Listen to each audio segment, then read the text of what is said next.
good afternoon. Good afternoon. Yes, I called this morning. Yes.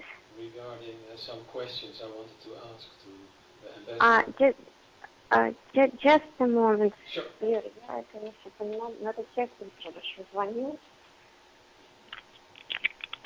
Yuri Zakarchuk speaking, Embassy of Ukraine. Yes, good afternoon.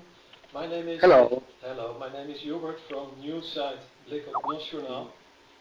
Nice to meet you. Nice to meet you. I wanted to ask you some questions. May I ask you what's the status of the talks between the control tower Borispol and the airplane MH17? You mean the status of the talks between whom and whom, if I may ask? The control tower in Borispol airport with the airplane MH17, the talks between those two.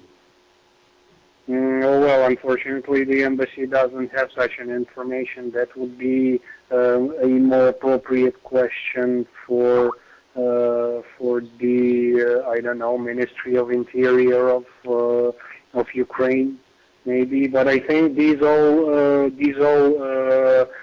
data has been transferred to the Dutch side in the framework of this investigation that is currently going on in the Netherlands.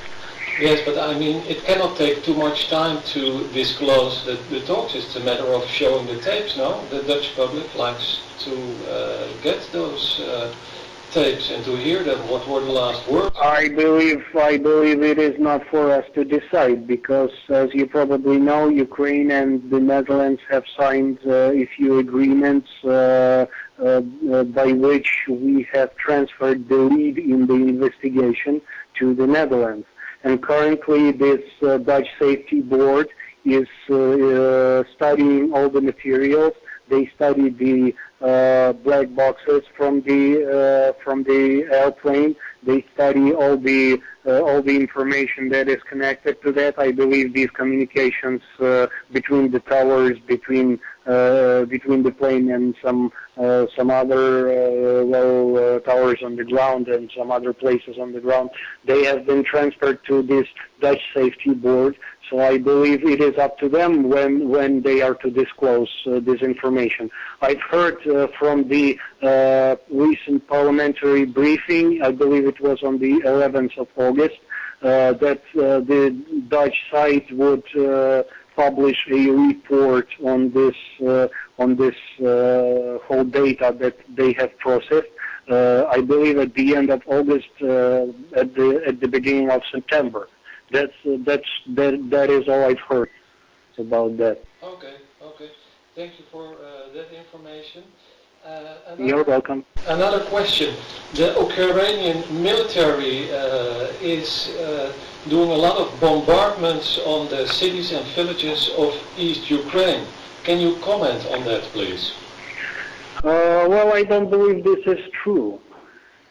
First of all, we have an anti-terrorist operation going on, and of course, sometimes there may be accidents, but I wouldn't call it purposeful bombardment of Ukrainian cities and villages. This is just not true. In Gorlovka, there are serious reports, apart from all the video and photo footage, that there are already 50 peaceful civilians have been killed by bombardments coming from the Ukrainian army.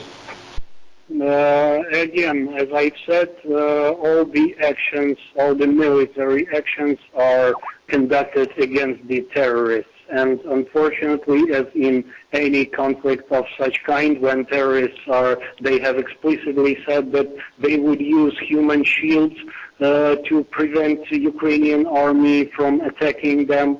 So it may be this case, for example. As I said already, the purpose of the anti-terrorist operation is to deal with the terrorists. And unfortunately, as in any kind of conflict of this way, the civilian population may suffer from that. Again, this is not our goal, and our goal is totally opposite.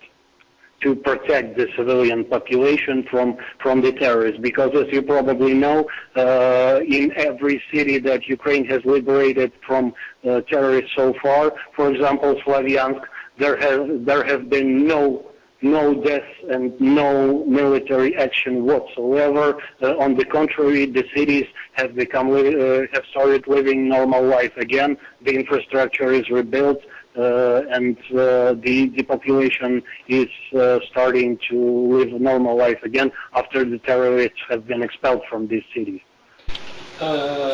In Lugansk, but it's not only Lugansk, but let's take Lugansk for an example, exactly what you're saying. The infrastructure of Lugansk, talking about electricity, water, communication, connections, seems to be completely destroyed by the Ukrainian army.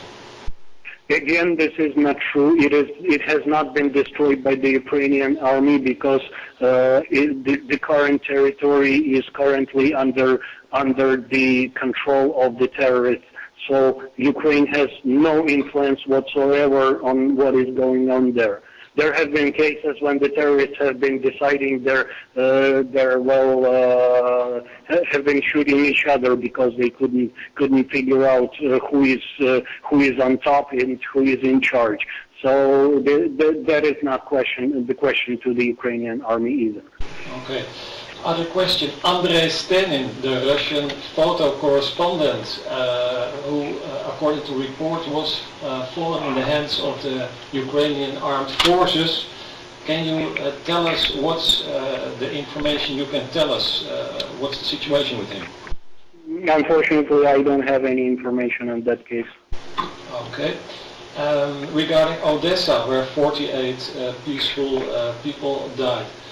What can you say about the status of the investigation of that one, and have there been already made... Excuse me, may I ask you a question? Do you represent a media of some sort?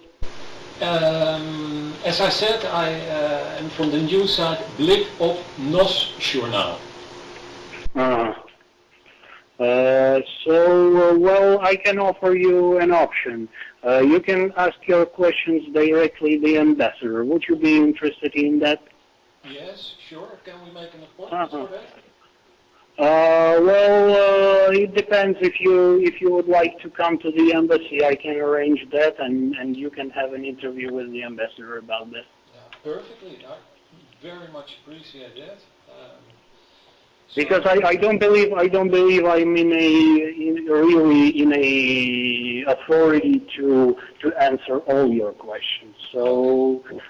Yes, no, yeah, I think it would be better for the ambassador to answer. Yeah, very good. When would be suitable? Tomorrow afternoon, maybe? Please, I will ask you one thing. Please send us. Do you have the email of the embassy? Let me see. I have here mboeker@wxs.nl. This is one, but we have the second one, EMB_NL. Please send an email to this EMB_NL at mfa.gov.ua, and I will arrange such an interview for you with the ambassador. Much appreciated. Okay.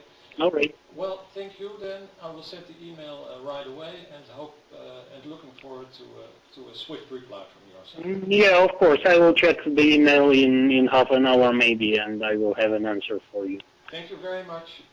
Yeah, all right. Goodbye, Mr. Yuri. Yeah, thank you. Bye. Bye.